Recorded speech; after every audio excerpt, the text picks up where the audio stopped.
आज हम MS Excel 2010 में डाटा मेन्यू देखेंगे। डाटा में हम सबसे पहले लेंगे फॉर्म टेक्स्ट। फॉर्म टेक्स्ट से हम किसी भी टेक्स्ट फाइल को एक्सेल में ओपन कर सकते हैं और टेक्स्ट फाइल है नोटपैड के अंदर बनती है।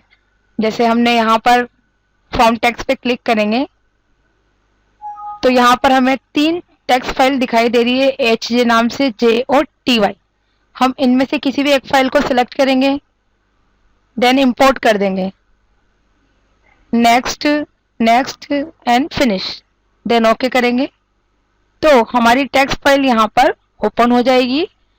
इसके बाद हम लेंगे advance commands. Short and filter हमने आपको होम मेन्यू में क्लियर किए थे, होम मेन्यू में हमने आपको ये पढ़ा दिए थे, इसलिए हम आप सीधे यहाँ पर लेंगे एडवांस। एडवांस में हमने जैसे यहाँ एक डाटा बनाया हुआ है नेम और सैलरी, यहाँ कुछ एम्प्लॉयज के नेम लिखे हुए हैं और उनकी सैलरी लिखी हुई है। हम जैसे यहाँ चाहते हैं कि 5000 से जो लेस देन है सैलरी किन किन एम्प्लॉयज की है, तो हम नीचे भी कॉलम में नेम और सैलरी टाइप करेंगे और सैलरी के नीचे कॉलम में लेस देन का साइन लगा के और 5000 टाइप करेंगे। उसके बाद हम एडवांस पे क्लिक करेंगे तो एक डायलॉग बॉक्स यहाँ ओपन होगा, उस पर हम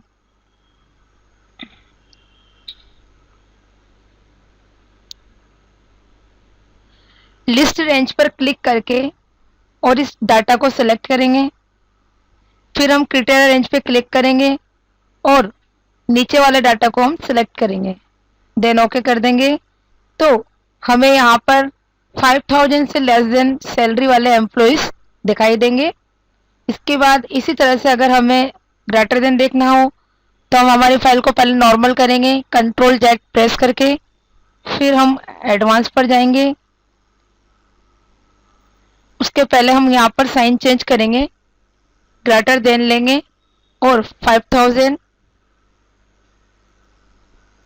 फिर हम एडवांस पे क्लिक करेंगे।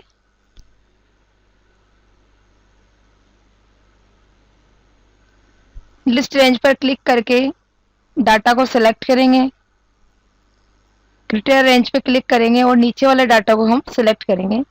सिलेक्ट करके ओके करेंगे तो हमें 5000 से ग्रेटर देन जो सैलरी है यहाँ पर हमें दिखाई देगी।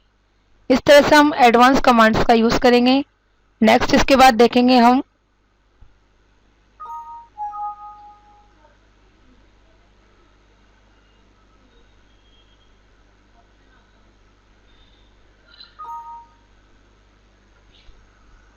नेक्स्ट इसके बाद लेंगे हम यहाँ टेक्स्ट टू कॉलम। जैसे हम एक्सेल शीट में कंटिन्यू कोई भी मैटर टाइप करेंगे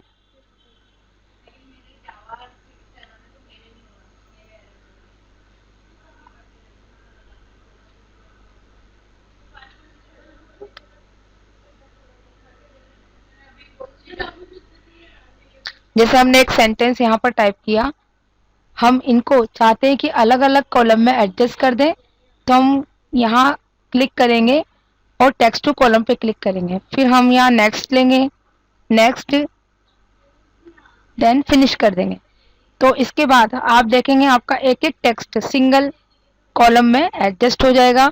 इस तरह से हम कंटिन्यू टाइप करने के बाद इनको अलग अलग कॉलम में एडजस्ट कर सकते हैं। नेक्स्ट लेंगे हम डाटा वैलिडेशन।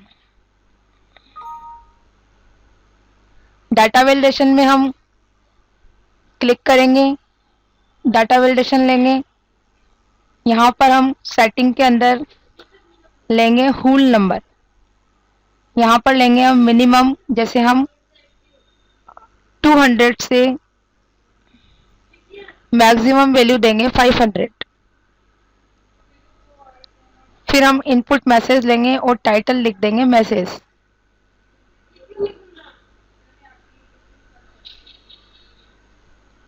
इनपुट मैसेज में टाइप कर देंगे 200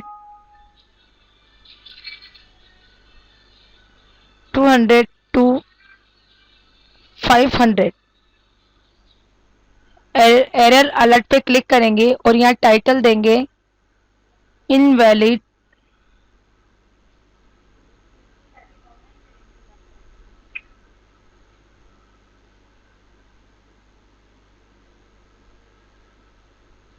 नंबर, एरर मैसेज में देंगे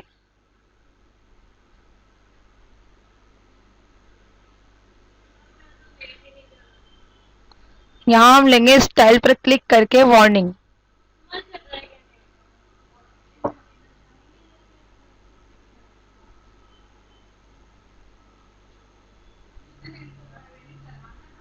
ओके करेंगे। ओके करने के बाद जैसे हम इस कर्सर के अंदर जैसे हम टाइप करते हैं 100, देन एंटर करते हैं तो यहाँ पर एक डायलॉग बॉक्स आएगा इनवैलिड नंबर के नाम से। अगर हम उसको यस करते हैं तो एक्सेप्ट कर लेगा, लेकिन जैसे हम इसी कॉलम में लिखते हैं 300 तो एंटर देते ही ये वैल्यू को एक्सेप्ट कर लेगा। इसमें किसी भी तरह का मैसेज बीच में ओपन नहीं होगा। रीज़न है कि हमने जो डाटा वैलिडेशन में एरर दिया था, हमने लिखा था वैल्यू 200 टू 500, यानी कि इस सेल के अंदर 200 से लेके 500 के बीच की जो वैल्यू है वो वैलिड है, और आउट ऑफ वैल्यू अगर हम टाइप करेंगे तो वह इनवैलिड है। इसलिए ये इस तरह के मैसेज ओपन होंगे। हमें इनको नॉर्मल करना है तो सिलेक्ट करके डाटा वैलिडेशन में जाएंगे और यहाँ पर लेंगे क्लियर ऑल, देन ओके।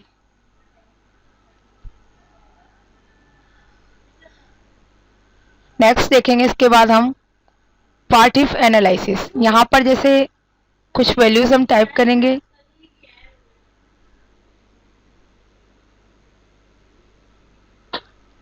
उसके बाद हम इनका टोटल लगाएंगे। टोटल लगाने के बाद हम टोटल पे कर्सर रखेंगे, फिर लेंगे व्हाट इफ एनालिसिस में गोल सिक। गोल सिक में हम सेट सेल पर कुछ भी नहीं करेंगे, टू वैल्यू पर हम क्लिक करेंगे और हम यहाँ वह वैल्यू टाइप करेंगे जो हम टोटल में चेंज करना चाहते हैं। जैसे यहाँ इसका टोटल आ रहा है 280 और हम यहाँ लेना चाहते हैं डायरेक्टली 500, तो हमने टू वैल्यू में टाइप किया 500। बाय चेंजिंग सेल में हम क्लिक करेंगे, फिर उसके बाद हम यहाँ पर किसी भी वैल्यू को चेंज कर देंगे। जैसे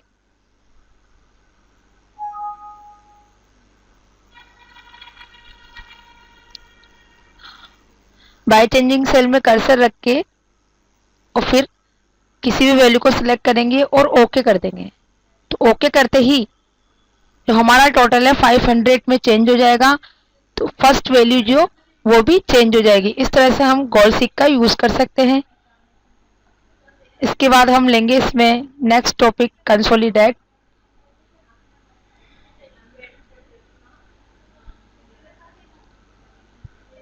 हम यहाँ पर रिमूव डुप्लीकेट टॉपिक देखेंगे पहले। जैसे हम कुछ वैल्यूज टाइप करेंगे,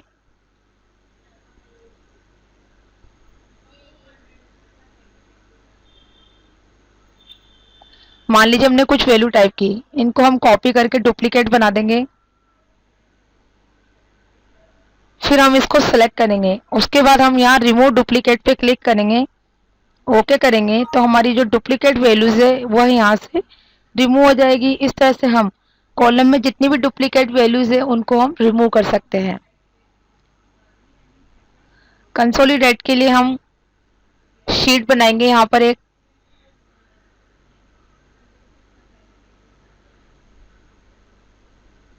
यहाँ पर हम नेम लिखेंगे, कुछ वैल्यूज टाइप करेंगे,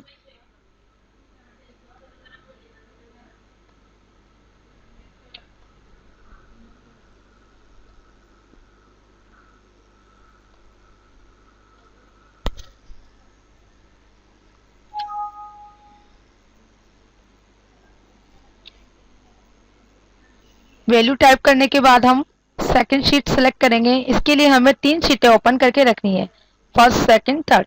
सेकंड शीट पे क्लिक करेंगे और यहाँ भी हम एक डाटा तैयार करेंगे।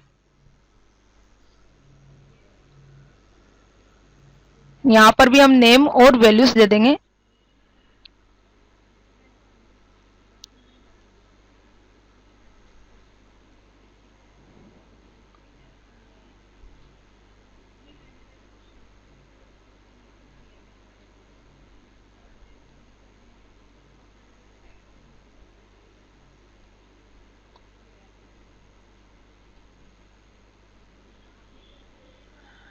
इसके बाद हम थर्ड शीट ओपन करेंगे और यहाँ पर क्लिक करके कंसोलिडेट लेंगे।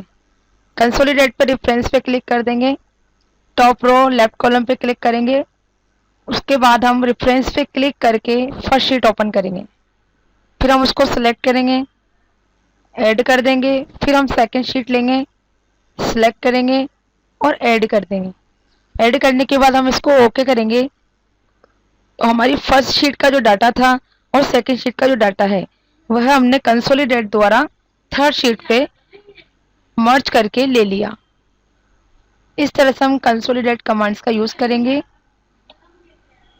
नेक्स्ट हम आपको अगले टॉपिक में बताएंगे। धन्यवाद।